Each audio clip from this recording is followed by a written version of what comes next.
Hi, I'm Chris Peterson with Peterson Law Group, and today we're going to be talking about the CARES Act and what employers need to know. Many of you have gotten our email and newsletters, and so you're familiar with us, but also joining us is Haley Paul. She is an attorney with Stibbs & Co., a business law firm in Spring, Texas. So again, Peterson Law Group, what we do is we practice estate planning, probate, elder law, and do business formations related to that. Haley is really the one who's the subject matter expert as far as the CARES Act and employers. Haley's, as I said, is an attorney with Stibbs & Co., a business law firm based in Spring, Texas. Haley mainly does employment litigation with the firm. She has represented a number of employers through investigations by the Department of Labor, through the EEOC. She's represented and counseled employers through audits through the U.S. Immigration and Customs Enforcement Agency. She's also represented folks through cases involving the Fair Labor Standards Act. And just on a personal note, Haley and I have worked together for several of our clients dealing with issues related to non-compete agreements, employees going in and starting new businesses and competing with the old businesses, non-disclosure agreements, and just recently she helped another of our clients who is dealing with some issues because he got a Paycheck Protection Program loan, but his employees do not want to come back to work. And so Haley was able to counsel him through that situation and talk about what his options were. So to get started, the CARES Act has made lots of changes for employers. We've heard a lot about the Paycheck Protection Program loans and some of the other loan programs available. But what we haven't heard about are other things that impact employers, either from the CARES Act itself or from other recent legislation that has been passed in light of the coronavirus. And so where we want to start is just if you can tell us about some significant changes that have taken place with regard to unemployment benefits related to the CARES Act. So, Haley, what are changes that business owners need to be aware of with regard to the CARES Act? It's not going to be charged back to your account as an employer. So what this means is when employees are filing for unemployment, they should notify the TWC in their application that they were laid off or they are furloughed currently due to economic reasons surrounding COVID-19. If they fail to do that, if they make a mistake in their filing, you as the employer will have the opportunity, if you get a notice of chargeback, to correct that. Typically, right now, the TWC is so overwhelmed, they're just pretty much classifying everything as COVID-19 and not charging back. But in the event that happens, you'll get a notice of chargeback and you can select the reason that the person was terminated. And so in that case, lay off and just write in your reason and explain economic reasons due to COVID-19, and that should be enough to make sure that your account isn't charged back next year on your employment taxes. If you are planning on making multiple terminations at once, multiple layoffs, you can provide one response for all the affected employees. Also, just something else to note, this wasn't a direct response, a result of the CARES Act, but because of all of this, the Texas Workforce Commission is extending the period for which you can file your Q1 tax reports because they understand there were a lot of changes, unanticipated things. So those payments are extended until May 15th. Okay. What on the employee side, what changes happened with unemployment benefits?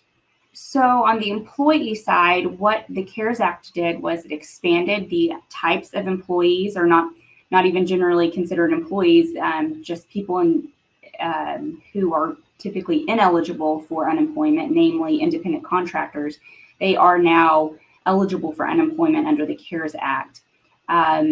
Another change that I'm sure everyone has heard about, and it's the reason people aren't wanting to come back, is the CARES Act also supplemented state unemployment benefits such that everyone is getting a $600 per week check in addition to whatever else they were entitled to under their state's unemployment.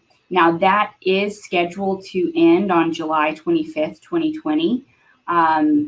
There is a bill right now that the House Democrats have introduced that would extend that into January 2021. But right now, the Senator Republicans have said that's dead on arrival. So we'll just have to stay tuned to see if it gets extended or not.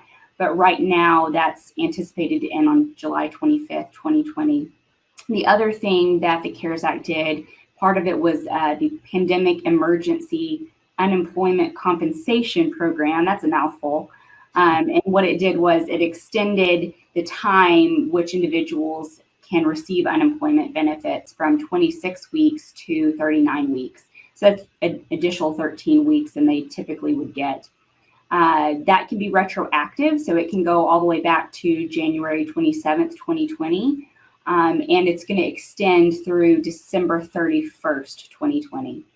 One last thing, that the 1 week waiting period for benefits has also been waived. So typically when you apply for unemployment, you have a 1 week waiting period in which you aren't entitled to benefits, but that's been waived also, thanks to the CARES Act.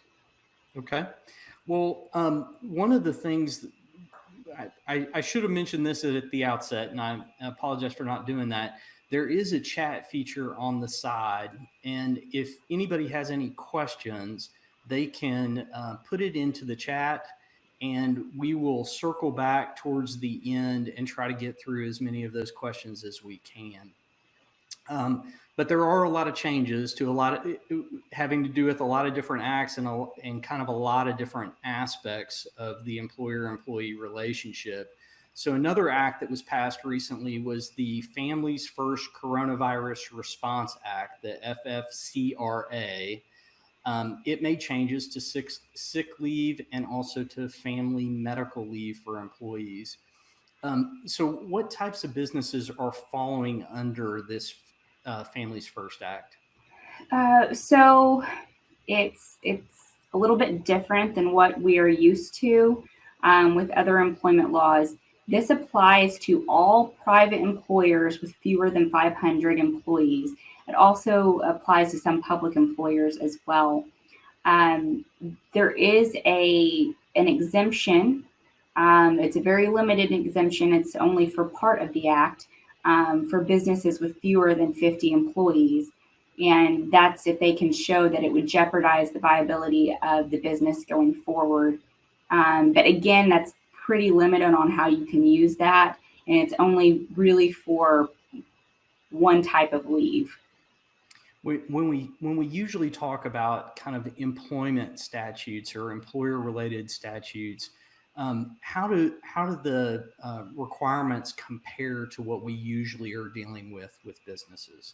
Yeah, so usually most of the employment laws that we're used to, they have a threshold that, if you have 15 or more employees or 20 or more employees. For the FMLA, for example, the Family Medical Leave Act, that's 50 or more employees. It's that if you meet that minimum floor, then this law applies to you. What we're seeing and how this is so different is they actually made a ceiling. If you have 500 employees or fewer, this act applies. I can't explain why they did it that way. I don't have that insight, but it is very different from the way most employment laws operate. So it's kind of expanded the group of folks that are subject to the act. It's expanded it to small, medium businesses. I mean, and like I said, there is a very small minor exemption for businesses with 50 or fewer, but it's a very, very narrow exception. So I mean, it's mom and pop shops. It's everybody. Yeah. So how do we determine who counts as an employee for the act? Were there changes made to that aspect? Yeah. So It's almost easier to say who doesn't get counted. So who does get counted? Full-time employees, part-time employees, your temporary workers, seasonal workers, employees that are on FMLA leave right now. Those all count towards your threshold. The individuals that don't count are your independent contractors. If they're truly independent contractors, you don't have to count those. You also don't have to count employees who are on furlough or if they've been laid off. And there's one last, if they're employed outside of the United States, you don't have to count them for purposes of this act. So who is now eligible for sick leave or for family medical leave? So in terms of eligibility, I'm not going to go into the qualifying reasons for the different types of leave. So just speaking strictly to eligibility for the employees, there are two types of leave under the Families First Coronavirus Response Act. I'm going to just refer to it FFCRA for simplicity. So under the Emergency Paid Sick Leave Act provision of the FFCRA, all employees are immediately eligible. Day one, you hire someone, they are immediately eligible for that paid sick leave.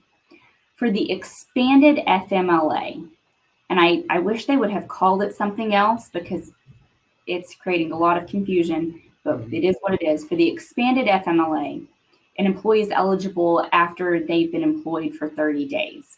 Now, caveat, you can't fire someone and hire them back in 2 weeks and then say, oh, they haven't been here for 30 days. It doesn't work. They said, if you've terminated someone and you rehire them and they were hired for more than 30 days before, they're still eligible. So how is the sick leave different than kind of what we're normally used to with regard to sick leave? First of all, in the U.S., we don't require paid sick leave. There are no mandatory paid sick leave laws as a federal. There are some states and there are some localities that require paid sick leave. But generally in Texas, there are no paid sick leave requirements. Some cities have them, but those are being contested in court. And so I'm not going to get into all of that, but just generally speaking, there's no paid sick leave requirement. So this is brand new. Requiring 2 weeks worth of paid sick leave is just brand new to all of us. And you're eligible as an employee for that starting day one. Starting day one. Yeah. So that's a huge change because we're so used to kind of paid sick leave being up to the employer, and usually there's some kind of like mandatory employment length before you even qualify. Right. Most employers require, either you've been through some probationary period or, they have some accrual period. It's not all at once. This banks immediately day one. Yeah. So what kind of actions are we suggesting now that employers take with regard to sick leave and medical leave? So I'm suggesting that employers just familiarize themselves with what the employees are entitled to, so that once they start getting these, and some of your clients probably are already getting these requests, so it's good to already just know the basics. So basically, full-time employees are entitled to 80 hours of paid sick leave under the paid sick leave provision, or if they're part-time employees, or if it's based on an average over a 2-week period. What hours do they typically work? So if they're averaging 20 hours a week, then they would be entitled to 40. The employees. That's a big difference too, because a lot of folks don't have sick leave for part-time. Right, exactly. Another huge difference. That's exactly correct. Most employee handbooks don't give part-time workers time off. But so with that paid sick leave provision, it is subject to a cap. So you have to pay if they're out for that 80 hours or whatever their average hours are.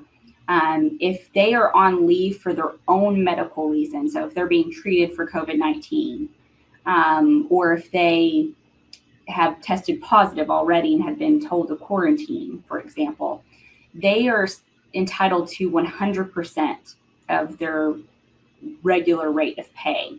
Now that's subject to a cap of $511 per day or $5,110 total.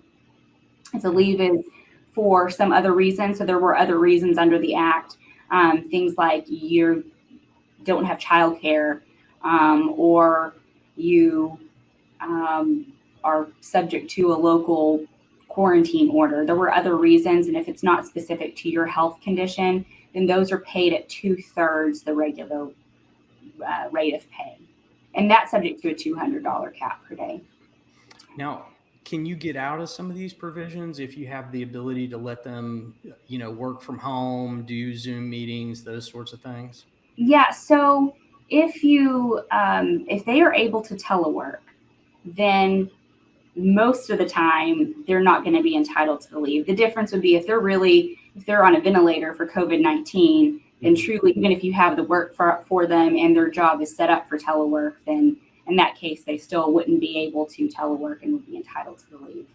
Okay. The other part of this that employers need to know is that's just the paid sick leave. There's also a whole separate type of leave, this expanded FMLA. It's just for childcare purposes.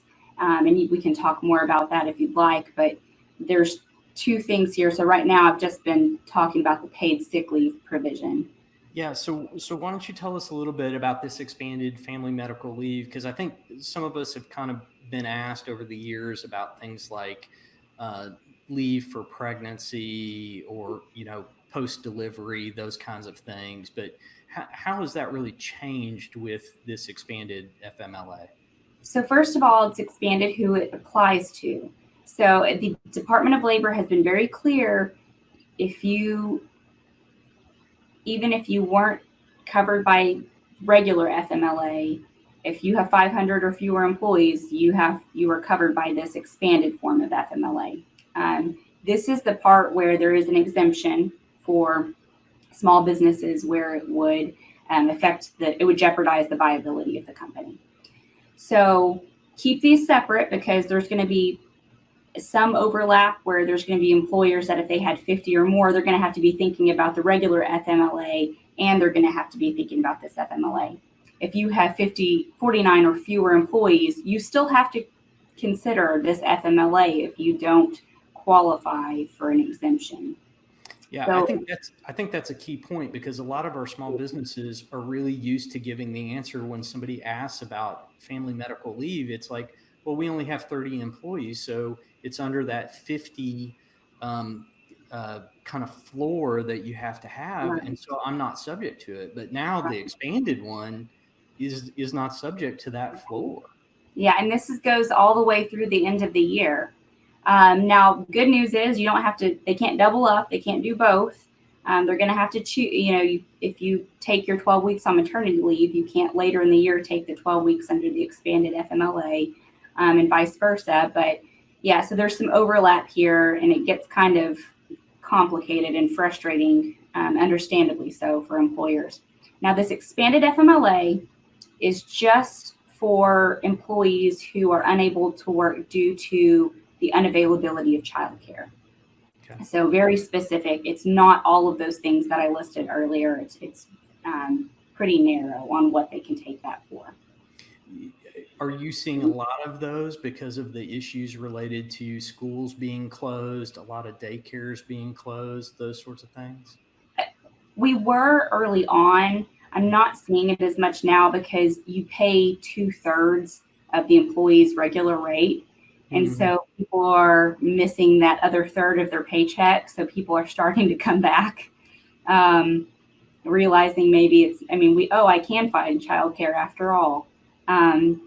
So it's the people that are they're truly single parents and their kids were in daycare or they were in public school and now their summer camps canceled. It looks like it's starting to hash itself out. People are starting to get a little bit more honest on that if they really need it or not. Okay. Fortunately, that's not paid at the 100% regular rate. Yeah, so you think it's the way the difference in how that's paid is kind of making the difference about whether people try to take it or not. Okay. So tell me, like, if I have a business, how do I know if I'm have to be subject to these or if there's some kind of exemption that I can take from the paid sick leave and from the expanded family medical leave? So again, if you have 50 or fewer employees, you might be able to claim that exemption. Again, the exemption is only used for a situation where they're claiming the expanded FMLA due to a lack of childcare, or if they're claiming sick leave due to a lack of childcare. And I should go back and say there's a lot more to the FMLA. So if you get one of those claims, it's a good idea to, and you're confused by it, it's a good idea to reach out, because there's some very confusing language about when you start paying and not whatnot. So if you think that you potentially qualify for an exemption, you're going to have to demonstrate that paying that 12 weeks at 2/3 the regular rate is going to affect the viability of the company going forward. Right now, you don't have to file anything with the Department of Labor. You don't have to make any kind of formal request. What you have to do is, if you're an officer of your company makes that determination, you're going to have to compile your documentation as to why they made that determination, how it was going to affect the ability of the company to perform going forward.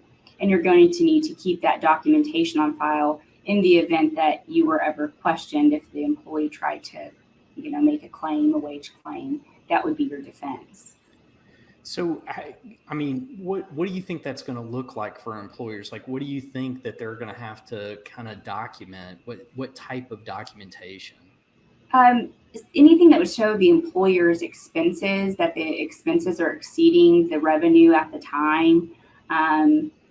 Canceled contracts, things like that. Anything that you could use to show that the operations are really in jeopardy at that time. So if that's your balance sheet and you can show, look, if we keep paying this person and we're not getting the benefit of them being at work, we're not going to be able to make this bill. It's something like that. It's going to have to be, I think it's going to be a high burden. I will say that. So, I mean, it's going to be a burden for the employer to basically show that they really did meet that exemption criteria. Yes. I think, if you're going to make that determination, it better be in earnest. It really should be based on a careful evaluation of the status of your business. Yeah, I think this is one of the things that I personally, when I read about it in the law, I thought, boy, this is an area where clients are going to need Haley to kind of come in and go, okay, let me go ahead and document it right now, because it's determined as of right now, even though you might not be asked for this information for another 6 or 10, 12 months. And the regulations do say keep it on file for 4 years. So if you're going to make that determination, keep it somewhere safe where you can get to it easily. Yeah, this definitely seems like one of those kind of employer gotcha statutes in a lot of ways. So, so tell me a little bit about if somebody says, "Hey, I need to take the paid sick leave." What, as an employer, what do I need to require them to bring to me, or is there something that they have to, some kind of magic words or some kind of form that they have to fill out to give to me so that they're approved for the paid sick leave? Yes, and I would say this is probably the most important part, because one of the ways that the legislature tried to make up for this cost was they are offering a payroll credit on your payroll taxes, your quarterly payroll taxes. So you're going to want to keep good documentation if someone is claiming this leave, so that for that 2-week period that they're being paid, you can deduct that from your pay. It's a true tax credit, so it's not just a deduction. So you want to make sure that you have good documentation of that. So employers should require the employee to provide a signed statement. It needs to include the employee's name, the dates for which leave is requested, the qualifying reason. So one of those 6 qualifying reasons for the leave, and a statement that the employee is unable to work or telework because of COVID-19. Now, if someone is in the hospital hooked up to a ventilator, they may not be able to do that right away. And so there's going to be some grace there that if you needed to get it afterwards, I think that's fine. But if it's for a reason like, we're quarantined due to a state or local order, or if it's because my child care is unavailable, those kind of things should be easier to get. In addition, the Department of Labor has said you can ask for some other specific things. If it is due to a federal or state order, you can ask for a copy of the order. If they're asking for the leave, for example, because their child is out of school, you can ask for the name of the children, the age of the children, the school or the daycare center that's closed down. So you can ask for some additional things in certain circumstances. If they're being treated for COVID, you can ask for the name of the healthcare provider, that sort of thing. Can I ask for test results, or can I test them myself? I wouldn't ask for the test results simply because then you're having to worry about keeping that confidential. Although, most likely they're probably going to tell you. I don't know how that would look. Their doctor in their note would probably provide that information. Yes, they tested positive. You can require employees to get a fitness for duty exam. You can't require them to get a COVID-19 test because not all doctors are allowing tests under every circumstance. I think as the tests become more and more available, doctors will be more willing to issue those orders. But for right now, they're still not requiring it in every single instance. So if the doctor hasn't required it, certainly the employer can't. That being said, you can have them do a fitness for duty exam or be cleared by a medical provider before coming back. Okay. What happens, let's just say kind of worst case scenario, what if somebody is requesting leave and I'm just kind of to the point where I need to close my business and I need to shut the whole thing down? Am I still responsible for paying for all those weeks of sick leave and medical leave? Yeah, no, if you're going to have to close down or even let's say you're furloughing everybody because you don't have work. If you don't have work for the employee, whether that's because the business is shutting down or because you're doing furloughs or layoffs, even if they've requested that leave, the Department of Labor has been clear if there's not work for them, then they don't qualify for leave under that circumstance. So then they're going to kind of fall into that unemployment benefit that we talked about before. Right. Okay. So what happens if somebody, just kind of going back to the family medical leave, what happens if somebody has taken some of their leave, earlier in the year, like maybe, kind of the classic example is a pregnancy and a delivery. So post-delivery, they took some weeks of leave at that time. Is the leave that they're getting through this expanded family medical leave, can they stack that on top? So could they have taken their leave and then added to it? No, so if they've taken their full, now this is just the two FMLAs, the FMLA under the pre-existing statute and the expanded statute. You can't take both. So if you've exhausted your leave under one, you can't double and get 24 weeks. Now, if they've had, let's say they've taken their pregnancy FMLA leave and then later in the year they get sick with coronavirus, they're still entitled to 2 weeks of sick leave under the Paid Sick Leave Act. So that is kind of the distinguishing characteristic there. Is what kind of leave were they taking? But no, you can't double up on your FMLA. Now, just kind of from a practical standpoint, am I, as the employer, am I required to tell all my employees that these things exist? Yeah, so much like the other employment laws, the Department of Labor has a poster that you are required to post somewhere on your job site. They've also said that you can email it. If you have employees, for example, working from home, it wouldn't make sense to post it at your office. Mm-hmm. So they've said you can also comply by emailing it out or mailing the notice out, but you have to have that posted. Okay. So everybody, all the employers that could be subject to the act have a responsibility to get that out in a way that everybody's going to see it in their work. Right. And even if you're going to claim an exemption, you still have to post the poster because there's parts of the leave, or parts of the act rather, that you can't get an exemption. Yeah. So even if I was going to claim that I was exempt from the extended family medical leave part, like I still have the responsibility to put them on notice that they may be eligible even if I'm exempt. So, okay. So if I comply with the act, so I tell them that they're going to get, that they can apply for this paid sick leave, or they can apply for this expanded family medical leave. Do I, as the employer, get anything? Yeah, so that's what I was talking about earlier, why it's so important to have the documentation. You get a direct credit on your payroll taxes, those taxes that you pay quarterly based on your number of employees. And so it's both for the wages that you've paid under the paid sick leave and expanded FMLA, but it's also the costs that you incurred to maintain their healthcare coverage during that period that they were out. So you can claim both of those as credits. And so basically when you're sending your taxes in, you basically get to just withhold from that however much you've been paying, and just make sure that you have the documentation to back it up in case you're ever audited.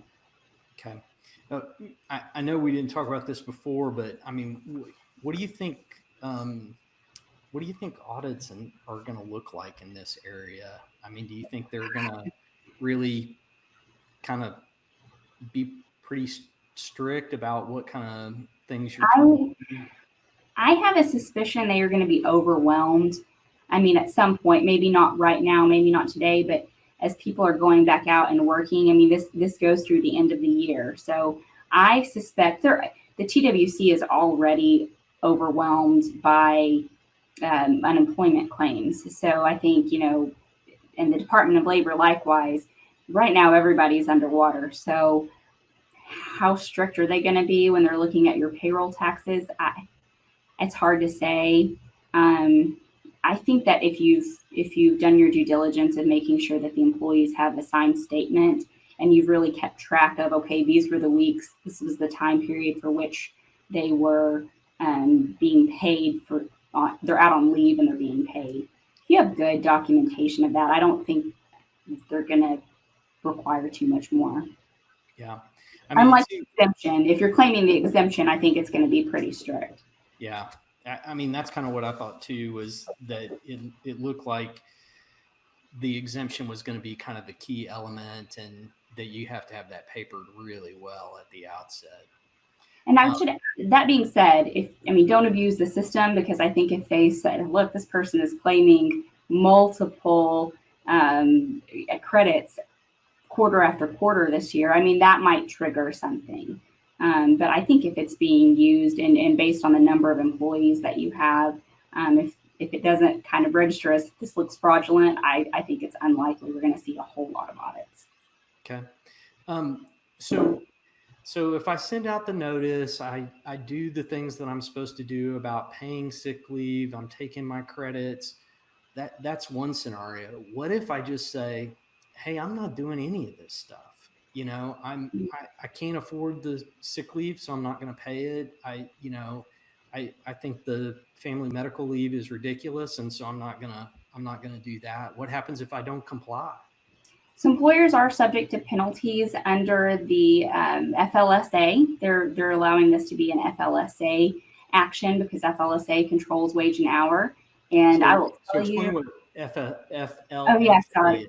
Fair Labor Standards Act. And if you've never dealt with it, it can be a total nightmare.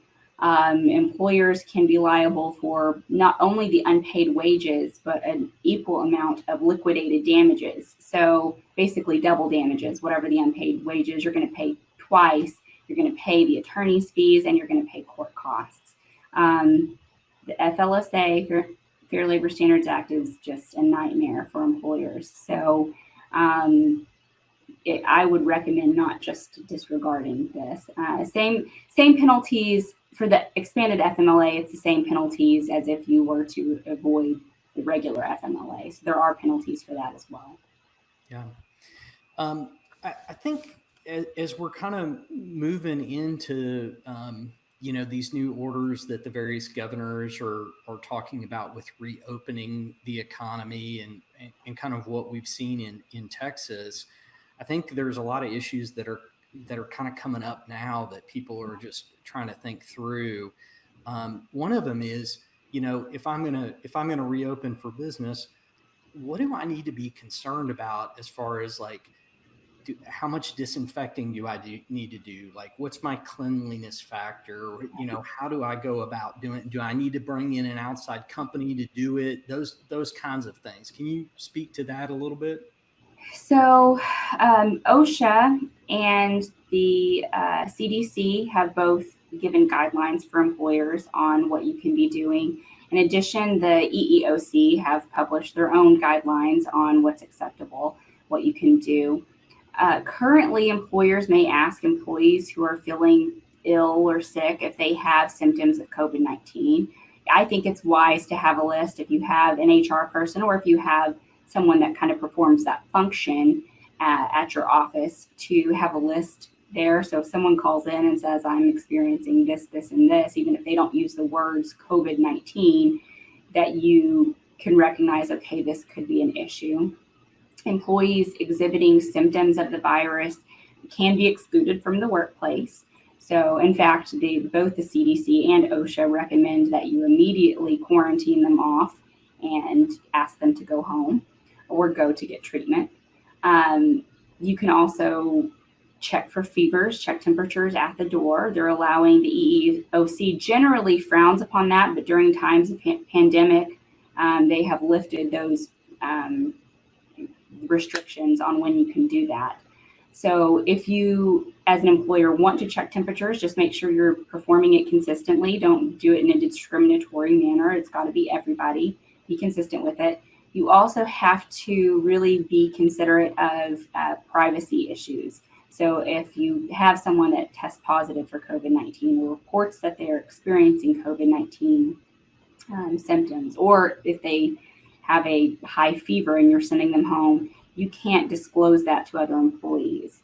And so, we can talk a little bit later if you'd like about if someone reports back that they have tested positive, what do you do in that circumstance? But just make sure that you are treating that sensitive information confidentially. You can't share it with employees.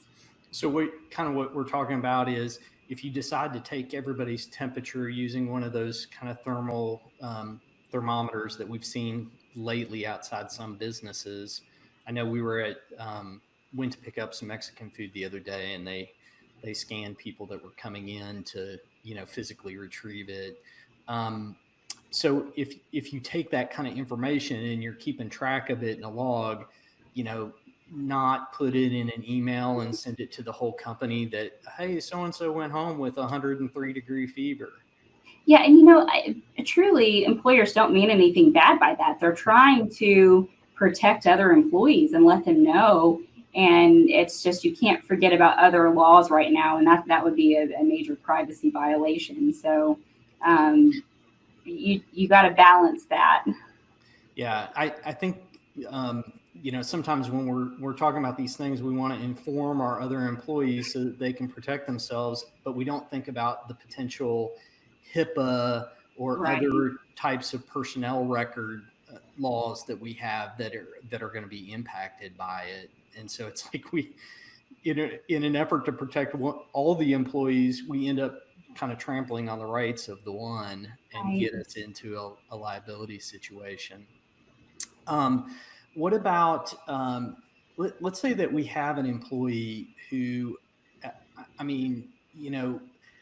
would say that what we see on social media is we see the gamut of people who think that this is overblown fake news, media hype, and it's no big deal at all. Mm-hmm. All the way to people who are basically terrified to leave their homes, right?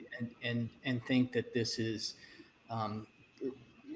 getting close to the apocalypse type deal, and then everything in between. Well, what if I've got the employee that just is scared to death, and just the thought of coming to work creates so much anxiety that they just can't bring themselves to show up? What do we do in that situation? So from a legal standpoint, just purely legal, being scared is not a qualifying reason to take leave, any kind of leave, paid or unpaid.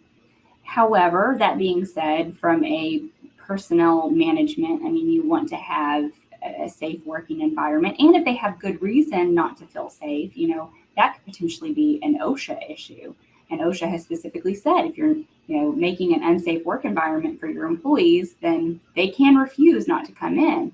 But that's kind of a whole separate issue. If we have truly the employee that is just genuinely concerned, and assuming that they don't have some kind of condition that puts them at higher risk, what I would say is, try your best to reassure the employee of what steps you've taken. Something that our law firm has done is they have put up signs, reminding people to social distance, reminding people to wash their hands. We're all adults here, but, still should remind people to wash their hands, 20 seconds under running water. I have teenage boys. I totally understand the washing issue. So putting those up, and our partners here have provided, hand sanitizer for every office. We've removed, typically our paralegals kind of set out in the middle of our office, and they have moved them to their own private offices so that everybody has their own space. You can close your door and hide if you want to. Not every business is set up that way, and I'm not suggesting everybody could do that, but the idea would be do what you can to make people feel better. If you're in a situation where everybody's working in really close quarters and cubicles, spread them out as much as you can, add extra dividers.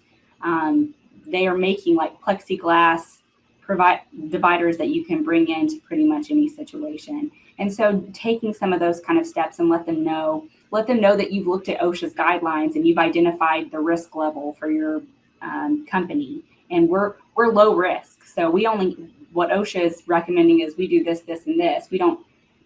We've looked at all of these things. We've considered if we need to have personnel protective equipment. And so letting them know that you've actually taken those steps and you've considered those things should help. At the end of the day, if they continue to refuse, you're going to have to make up your mind about what do I do? Do I terminate them for refusing to come back to work? If they don't fall into one of those qualifying classes, that's going to make them ineligible for unemployment. So they probably should understand that. But you try to be as sensitive as possible. So explain a little bit about how they would be ineligible for the unemployment benefit if they just refuse to come. So the Texas Workforce Commission, just generally and at any time, not just during times of pandemic, one of the ways that you can be terminated for misconduct is by refusing to come to work. During the pandemic, they have said that continues to be the case, but in some instances, let's say they have refused to come back to work because they don't have childcare, or it's really they just copied from the FFCRA and they selected those kind of categories. But they've also said if you're at higher risk, people 65 or older, or they have diabetes, or some other factor that physicians have identified as putting them at higher risk for getting sick from COVID-19. If they fall into one of those categories, the TWC has said if they refuse suitable work or if they refuse to come in that instance, they still might be eligible for unemployment benefits. But typically, if they're refusing to work and they don't fall into one of those categories, then that's a refusal to return to work, and that is a reason for termination for misconduct. Similarly, if they're out, if you have people laid off temporarily, or you have people on furlough and they're saying, I don't want to come back, same thing is true. Unless they fall into one of those categories, they have to. It's unfortunate they're making more money on unemployment and coming back to work. They're going to lose that extra benefit, but there is a TWC fraud hotline that you can report that. Yeah, that's one of the things that I want to get into, because I know you and I talked, I think last week or a couple of weeks ago, about an individual who applied for a Paycheck Protection Program loan, had furloughed his employees, got the PPP loan, called everybody and said, hey, we want you to go ahead and come back. And most of the employees said, well, we don't want to come back because we're making more on unemployment. Yeah. And so I know that's a situation that's coming up because I mean, quite frankly, in the legal community, we hear about this all the time because it's a really common complaint. But what effect is that going to have on both the employer and the employee? The employer on the PPP loan forgiveness, and the employee on qualifying for the unemployment benefits. Yeah, so for the PPP loan forgiveness program, you have to be using 75% of those funds over an 8-week period for payroll costs. So if you have employees that are refusing to come back and you have no one to pay and make those payroll, then it's going to affect your loan forgiveness. I mean, if anything that's lower than 75%, so if you're using that those amounts for other things, even if there are other qualifying things such as rent or mortgage payments and that sort of thing, they've said, that it will reduce your overall forgiveness amount. So to get them back in, you have to give the employees a return date. And the way this affects them is if they refuse, if they don't come in, and again, they don't qualify for one of those good reasons that the TWC has identified, then they're going to lose their eligibility for unemployment. And furthermore, the unemployment, the TWC considers that to be a form of unemployment fraud. So they really need to be careful. And I'm cautioning employers not to haul off and just report them the first instant they report not wanting to come back. You should really counsel your employees and explain, I don't want to do this, but if you refuse, I am going to have to report that. And that will be reported as you refusing suitable work. And so not only will you be ineligible for unemployment benefits, but you will also not have a job. And so you'll have no income coming in. How formal do you think that kind of thing? I mean, I know some employers are just calling their workers up and saying, hey, come back. But if somebody's not wanting to come back, I mean, you think that needs to be papered in some way? Yeah, I've drafted a couple of letters for employers who are in that situation and explaining just that. And it's being sent to any employee that refuses or has kind of made any kind of indication that they're considering not coming back in, and they send that. The tone of the letter is not threatening. It's sensitive, but it's still that way. They have that paper that they can give to the TWC to say, look, we even warned them that this was a possibility. Yeah. Well, Haley, I'm gonna ask you one more question, and then I'm gonna turn to some of the ones that we have in the chat. But what happens if we have the employee that we say, okay, we're going to come back to work, we're going to reopen the workplace, and they say, hey, look, I really am not comfortable doing that. I've been able to do most of the things from home. I'd like to just telework from this point forward. I'd like to work from home. I'd like to appear at all the staff meetings by Zoom. I really don't want to come back. How do I deal with that? So my question would be is, how do you care? Are they being productive at home? Would this cause kind of dissension among your other employees? Are they going to say, why is this person being treated differently than me? If your answer is, I want them back, and I don't, regardless of the reason, I want them back, then I would say that's not an option for them. If you are the employer, and in Texas, we are a very employer friendly state. It's at will. The term of their employment is being on location. And so if you insist upon it and they don't have a qualifying reason not to come back, then they have to make the choice whether they're going to refuse to come in and quit, or if they're going to come in. It's really up to them at that point. But just because you can telework doesn't mean you are entitled to telework. Right. So I'm gonna turn to a few of the questions. We won't be able to get through all of them because there actually is a lot of questions, but we'll try to get through a few of them. So the first one I'm going to ask you is just, if you could talk, we touched on this just a little bit, but maybe if you could talk about it a little bit more fully about what are the requirements to get forgiveness under the Paycheck Protection Program loans? What do we need to show? So the requirements under the Paycheck Protection is you have to use the funds. So once you qualify and you get the funds, you have to use them over an 8-week period. And now this is assuming you are wanting to maximize your loan forgiveness, which is what I understand most people want to do. You have to use them over the 8-week period.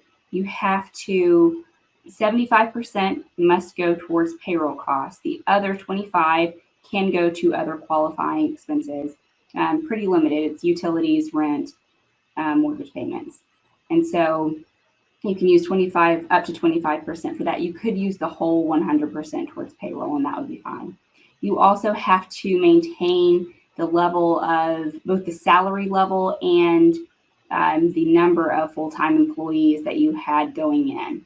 So going into the COVID situation. And I don't know the dates offhand. There is a forgiveness period through June for when you can hire those people back, but you have to be up to that level by that date in order to maximize your loan forgiveness. Okay. Now, switching. So I should also note it's advisable to keep this in a separate account because you are going to have documentation proving that those PPP loans actually were used for those qualifying purposes. Yeah, and that's kind of consistent with what we've been telling clients as well, which is, set up a separate account, keep the PPP.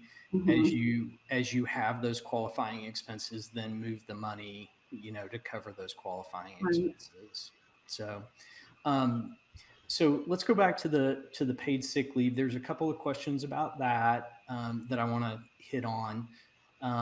So is this new paid sick leave that is kind of a mandatory thing starting on day one of employment?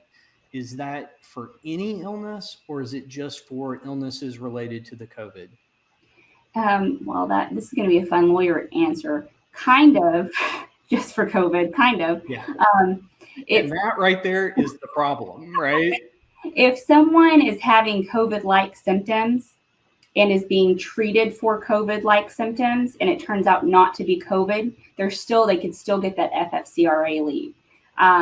So it's all about, are they actually actively seeking that treatment? Or is it some kind of situation where you're in a small town, there are no COVID-19 tests, so the medical provider can't certify that it's COVID, but says it's close enough, that it's broad enough that it also covers that situation as well. Do they need the doctor's certification or is, hey, I've got a fever and I've got a cough good enough? No, they need to provide something that they are being treated by a medical care provider and they are seeking a diagnosis. Okay. What happens if that diagnosis ultimately ends up, hey, you just, we're in Texas and you're allergic to oak pollen? Yeah. Story of my life. So in that case, even if they ultimately don't have COVID-19, if they were seeking treatment and you have certification from the doctor that they were seeking a diagnosis, turns out not to be COVID, that can still qualify. But in that case, they aren't going to be entitled to the full 14 days because at that point they could come back if it's just Texas allergies. Right. So there are several questions about, hey, if I pay out this sick leave, is the federal government gonna reimburse me for that? Or if I pay out this extended family medical leave, am I getting a check for that from somebody? No, you're going to withhold it from your quarterly payroll taxes. And if for some reason your payroll tax or what you paid out exceeds what you're going to pay in payroll taxes, then you can claim it as a credit. And in that case, you would get a check back. And I'm not going to give much more advice over than that because I'm not an accountant and getting kind of a little bit outside of my area of expertise on how to claim the credit. But for the most part, I would think in most cases, it's going to be under what you would ordinarily owe on your quarterly tax return. So basically, you're going to sort of reimburse yourself for it by withholding it from your 941s. But if for some reason it exceeds what you would normally pay, then you're waiting to apply the tax credit Yes. until you actually file the tax returns Right. later on. Right. So if somebody has this 80 hours that they can take of paid sick leave, do they have to take it all consecutively, or could they think they had COVID-19, go to the doctor, miss a day, they don't have it, 2 weeks later they think they have it, they go to the doctor again, and then lo and behold they actually do and miss for a couple of weeks? What does that look like? The latter is accurate. You don't have to use it all at once. But that being said, once it's used up, it's used up. So if you get COVID-19 at the beginning of the year, and then later in the year, your son or daughter gets COVID-19, you're having to treat them, you don't get it twice. So it's 80 hours. And once those 80 hours are used up, that's it. Conversely, if you have a family member that you are caring for, and so you're only getting the 2/3 paid 80 hours, if you end up getting it yourself and you've used it up based on that 2/3, you don't get the full 100% later. So, and that's more of an employee issue rather than an employer issue, but you don't get it twice. Okay. What happens if, as far as the paid sick leave, is there any way that I, as an employer, can just say, hey, I want to opt out of this program. I'm not going to take PPP loans. I'm not going to apply for that economic injury disaster loan, but I don't want to be subject to the paid sick leave or the FMLA. No, there's no way to just opt out. I mean, unless you want to end up in a lawsuit, I guess you could risk it and enjoy some litigation later. Yeah. So that's not opting out. That's just refusing. We attorneys are delightful. I mean, most people want to hang out with us in their spare time. So, I mean, there's that reward, but no, there's not a way to opt out. Yeah. If you do, let's go back to kind of the scenario where we're gonna screen employees in some way. We're gonna require them to go get checked out before they come back to work, or we're gonna scan them for whether they have a fever upon entering, before they enter the workplace. What responsibilities do we have about securing that information? So, assuming they tested positive, you treat it like any other confidential information. There are certain things in employment law that you're supposed to treat confidentially and make sure you've taken steps. So things like Form I-9s are a good example. You're supposed to keep those separate from your other, they're not supposed to go straight in your employee's file. You're supposed to keep those in a place that's not easily accessible by other employees. Now it's not a crazy strict standard. They're not expecting you to, rent a vault and protect it, with your life. Yes, a scanner is not required. Right. But if you keep your files electronically, make sure they're password protected and only accessible by a certain number of employees, particularly like your HR managers, for example. If you keep hard copies of things, making sure it's in a locked filing cabinet and it's separate from other employee files. Okay. And yes. So the last question is not really a question for you. It's really a question for me, which is, will this seminar be available after it has ended? I'd like to listen to it again. So the answer to that is yes. We are recording this, and so you will be able to watch the replay of it. We are at our 5 o'clock hour, so we are going to stop at this point. Haley, thank you so much for being the answer man on all of this employee-related stuff.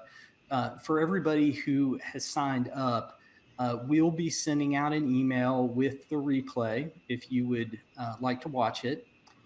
Also, as part of that email, we will send out our contact information and Haley's contact information. So if there's a particular issue, I know there were a couple people who listed particular situations that were pertained only to them. And I don't want to answer those types of attorney-client privileged information in a general seminar. But if you have specific questions and have things that you want to do, I really do recommend that you set up a consultation with Haley and visit with her. As I mentioned, we've had a couple of things pop up for clients of ours that Haley's been kind enough to take care of for us over the last several weeks. And so, Haley, thank you for participating. Thank you all for coming. Thank you.